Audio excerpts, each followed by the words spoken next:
Voltamos com a notícia de frente. A Câmara dos Deputados aprovou uma proposta em segundo turno, o texto base da PEC emergencial, a emenda que permite a volta do pagamento do auxílio emergencial. Confira na reportagem. A proposta foi aprovada em segundo turno com folga. 366 deputados a favor, 127 contra. O texto que veio do Senado desidratou ainda mais na Câmara. Senadores tinham aprovado a proposta que proibia reajuste salarial, progressão na carreira ou promoções a servidores públicos. Após as mudanças pelos deputados, os servidores vão ter direito de aumentar os salários só quando forem promovidos. O texto do Senado também ampliava a desvinculação das receitas do orçamento. Assim, o governo poderia, durante 2 anos, usar livremente recursos de multas, taxas e contribuições que hoje são vinculados à Receita Federal e a fundos públicos. Depois de muita pressão da Receita, a Câmara acabou retirando esse trecho da proposta. Se aprovássemos ontem aquela emenda, o impacto negativo contra a economia do país e talvez iria reverberar contra a segurança pública, teria sido muito pior. Entendendo o impacto financeiro, nós sentamos, discutimos e encontramos o menos pior. Não ficou nem bom do jeito que gostaríamos, mas também não ficou tão ruim. Para a conclusão da votação, deputados precisam agora somente analisar destaques apresentados para suprimir pontos mais específicos do texto. A proposta de emenda à Constituição não detalha valores ou as parcelas do auxílio emergencial, mas estabelece um limite. O governo só vai poder gastar, no máximo com o benefício, 44 bilhões de reais. Nesta semana, o Ministério da Economia afirmou que os valores vão variar entre 175 e 375 reais. Você quer falar, ou... Não, só um detalhe importante, que com a aprovação, isso vai mexer sem dúvida alguma com o bolso dos servidores públicos, federais principalmente, porque com a aprovação dessa PEC emergencial, os servidores ficarão sem aumento de salário por praticamente 15 anos na era. 15 anos, tá entendendo?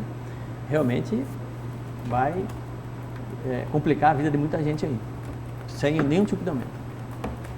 Exatamente. Paulo, seu destaque. Já é a minha vez já? Você está generoso comigo hoje, Nayara. Não sei se é porque é sexta-feira.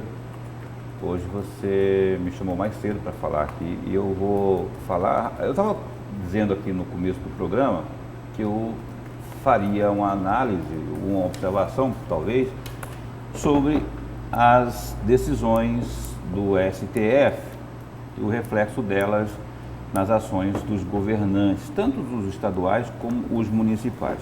Eu falo com mais ênfase sobre aquela de 8 de abril de 2020, assinada, determinada pelo senhor Alexandre de Moraes, que foi essa que provoca polêmica sempre que há controvérsias, mas que em síntese é isso, dando totais poderes aos prefeitos, aos governadores e deixando o governo federal, o governo central engessado para o seu raio de ação. Ou seja, o governo virou uma espécie de marido traído, sabe como é que é? Na hora de pagar, que ele é chamado, mas na hora de tomar as decisões, não. Ele não pode interferir naquelas decisões tomadas por parte dos governantes regionais. O que ocorre? Reflexo disso. Um deles, talvez nesse momento, o pior deles. Lá no Rio Grande do Sul, o governador lá, Eduardo Leite, tomou a decisão que os supermercados, por exemplo, devem isolar aquelas gôndolas, que são as prateleiras, onde não há os alimentos ou produtos considerados essenciais, numa pré-definição do próprio governo do estado do Rio Grande do Sul. Aí que entra o X da questão, que é a minha revolta. Eu não concordo de forma nenhuma, porque ele está dizendo o seguinte, que você pode e que você não pode. É uma espécie de uma espécie de ação tirana, não é, aos moldes da África, da Coreia do Norte. Isso é o que há de pior, porque é um superpoder que acaba tendo o gestor, que acha, eu sei que existem os estudos técnicos, mas dele, não é? onde inibe as pessoas de entrarem no supermercado. Olha, eu quero comprar isso, mas eu quero comprar, é direito meu, é liberdade. E essa moça aqui, ó, a Constituição Federal define muito claro isso, a liberdade. Senhoras e senhores, nós estamos num momento muito grave da nossa democracia, que é a ameaça à nossa liberdade sobre todos os aspectos, expressão, direito de ir e vir. E aí, sob a luz dessa decisão do Alexandre de Moraes do ano de 2020, aliás, foi no dia, inclusive, do aniversário aqui de Cuiabá, dia 8, não esqueço nunca, né? 8 de abril, onde houve essa decisão lá que impede... Ah, Paulo, mas o governo do estado, o governo federal não está impedido. Tá, sim, senhor. Tá, se quiser eu leio aqui tudo que diz, ipsilíteris, aquilo que foi decidido pelo senhor Alexandre de Moraes. Ele está impedindo o governo federal de tomar as decisões. Ele permite, sim, ó, o senhor pode entrar como coadjuvante, palavras minhas. Você pode endossar, você pode fazer isso e pode, aquilo que eu falei do marido traído, pagar. Daqui a pouco ele vai precisar de dinheiro, o senhor vai lá, injeta dinheiro lá nos estados e municípios, que é o que sobrou para o senhor. Então, e aí, quando o cara manda algemar pessoas que estão transitando na rua, vendendo seu cachorro quente, prendendo pessoas na praia porque estão andando, tomando uma vitamina D, que é o sol, né? E prendendo, colocando no camburão, aí que eu acho que é o maior e pior reflexo dessa lei, dessa decisão, aliás, do Tribunal Supremo do país, que é o STF, que é aquela lei, que é aquela decisão do Alexandre de Moraes do ano passado, onde os gestores, já vou encerrar aqui, Haroldo, para você complementar aí, onde gestores tomam, acabam tendo o chamado complexo, que eu chamo, né? Chamado complexo de Clark Kent, né? Clark Kent era o nome do Superman, né? Então, complexo de Superman, acham que pode tudo, mandam prender, mandam soltar, e aí mandam também, ó, você pode estar no supermercado, você compra isso, aquilo lá não permite, tampa tudo aí, põe uma lona em cima, só quero que vende isso. Aonde que existe isso no mundo? Existe na Coreia do Norte e existe também lá no estado rio-grandense do Sul. Pois não, professor? Não, só para complementar a sua fala, né, o seu destaque, reforçando exatamente tudo o que você está dizendo, porque o que acontece na Coreia do Norte, o que acontece na Venezuela, é a tirania, né? O que mantém a tirania, o governo tirano, é o medo da população. Quando você tem uma população que tem medo do STF, que tem medo de juiz, de desembargador, que tem medo disso e daquilo, né, está de certa forma configurada a tirania. Isso é fato. Então o que sustenta a tirania é o medo. O que sustenta a democracia, o sistema democrático, o Estado democrático de direito, é a virtude, né? A gente admira a virtude de um determinado governante e por conta disso a gente passa a respeitá-lo, admirá-lo, né? É assim que se mantém uma democracia em um país, né? Pelo menos deveria ser assim. E o que mantém uma monarquia é a honra. É a honra. Honra a rainha, né? a toda a realeza que seja. Então, observe que realmente quando você nos traz medidas como essa, né, que cerceiam sobretudo a liberdade das pessoas, elas estão muito mais para o lado da tirania do que necessariamente da democracia. Porque a liberdade é algo fundamental para as pessoas em todos os sentidos. Não libertinagem. Não, sim, né? Com certeza. Certo? Mas a liberdade é fundamental, não só a liberdade de expressão, né? Ela é fundamental para que as coisas aconteçam. Esse é um medo que eu tenho, porque a revolta é muito grande. Porque quando você tem decisões do STF que são completamente desalinhadas do bom senso de boa parte da sociedade, né? Você causa uma estranheza muito grande, um desconforto muito grande, que alimenta, sobretudo, uma revolta social. Você está entendendo? Uma revolta social. E aí ninguém passa a respeitar ninguém. Vira uma terra de ninguém, está entendendo? Quantas medidas e quantos vídeos você vê nas redes sociais, nos grupos do WhatsApp, o sujeito falando assim, agora é o seguinte, ninguém mais aguenta esse STF, intervenção militar já, está entendendo? O presidente está esperando o quê? Isso tudo é uma forma de desvelamento de ódio porque não está de acordo com a maioria do pensamento das pessoas.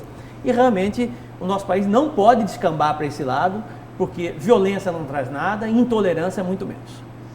Bom, deixa eu colocar a participação aqui aos jornalistas homens aqui da bancada. Estão equivocados em relação à decisão do STF.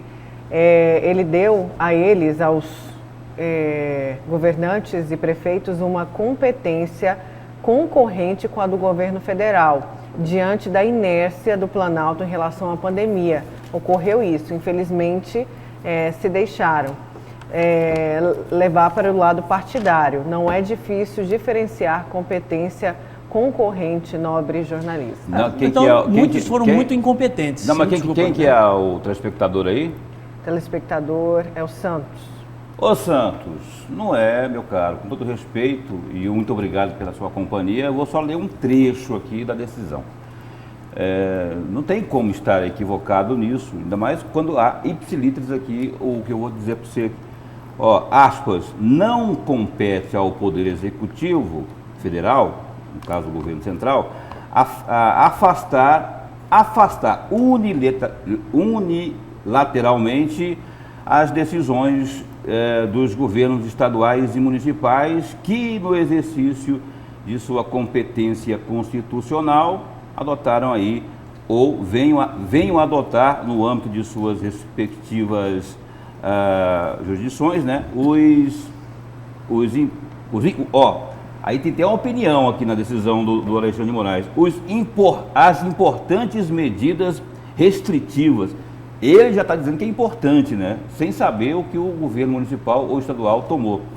As importantes medidas restritivas, como a imposição de isolamento social, as quarentenas, a suspensão aí de atividades as comerciais e também do ensino, né, no caso das escolas, enfim. Então aqui é um resumo só do primeiro parágrafo para você entender o que diz. Então, está dizendo o seguinte, amigo, é isso que eu falei aqui.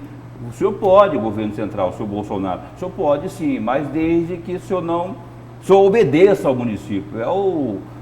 É o poste fazendo xixi no cachorro. Bom, o cowboy lá de Rondonópolis, um abraço para o cowboy, não tem fiscalização. Nosso governante política não faz nada.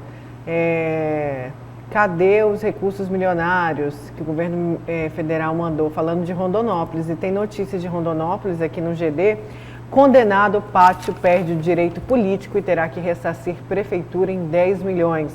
A Justiça de Mato Grosso julgou procedente a ação civil pública de improbidade administrativa movida pelo Ministério Público de Mato Grosso contra o prefeito de Rondonópolis, Zé Carlos do Pátio, e um Instituto de Gestão Pública.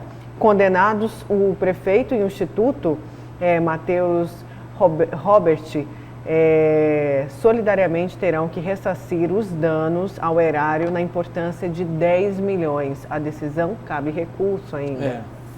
Além disso, o prefeito teve os direitos políticos suspensos por 5 anos.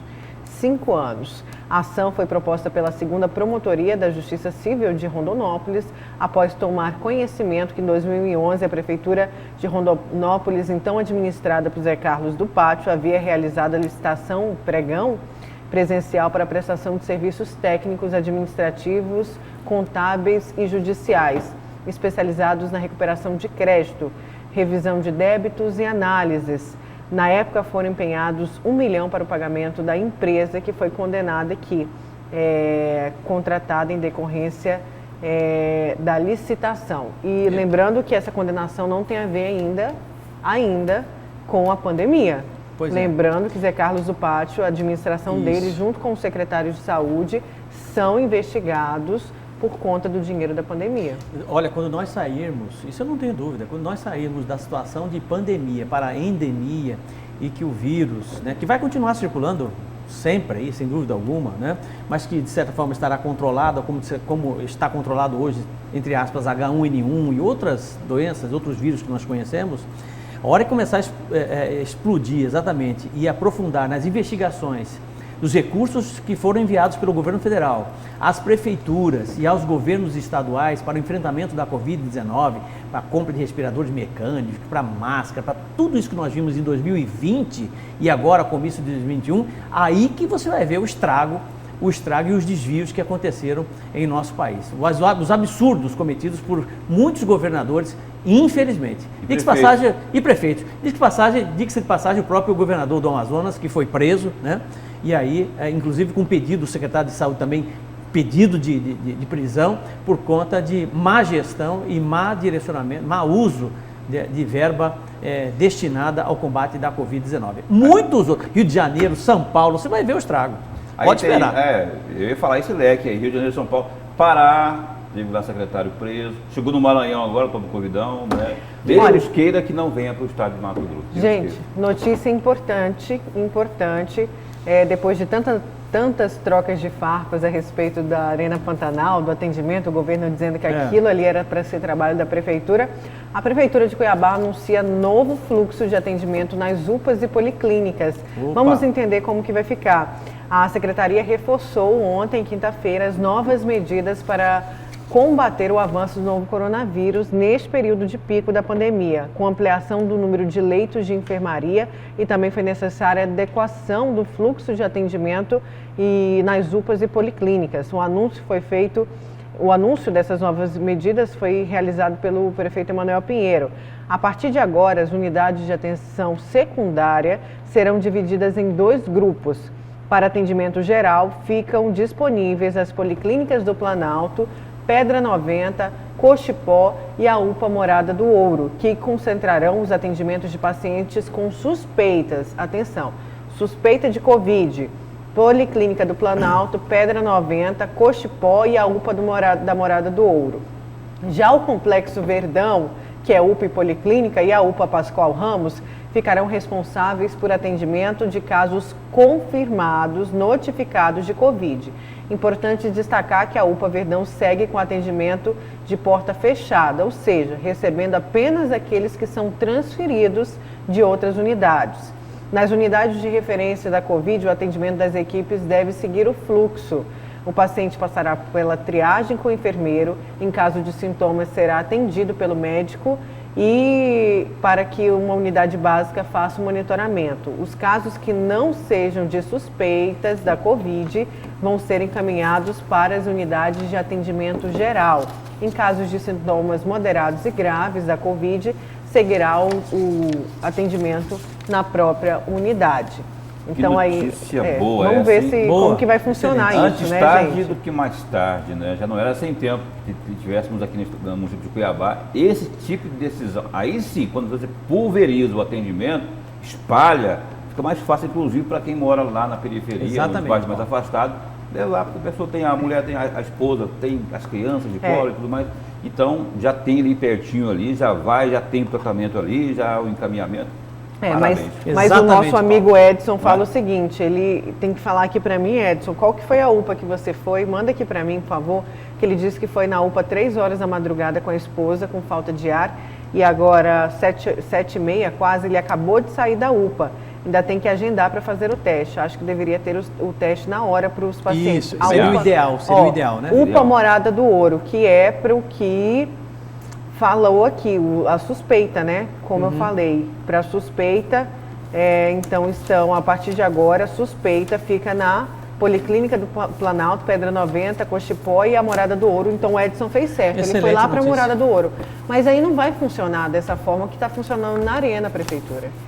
Né? Tem que fazer o teste lá na hora, como já faz na Arena. Se puder fazer o teste lá na atenção lá, porque já ajuda, só que você tem que agendar o teste. O médico já faz a orientação, a prescrição e já isso. Aí o que acontece? Aí você vai para o transporte público, aí você volta, aí você está com suspeita, aí você anda de novo, você pega um Uber ou um táxi, aí você fica ali circulando com o vírus. E é só dizer que o prefeito Emanuel Pinheiro vai estar no nosso programa Opinião na segunda-feira, na TV Pantanal, canal 22, vender aqui meu peixe antes que a Nayara ouse encerrar o programa. Ouse?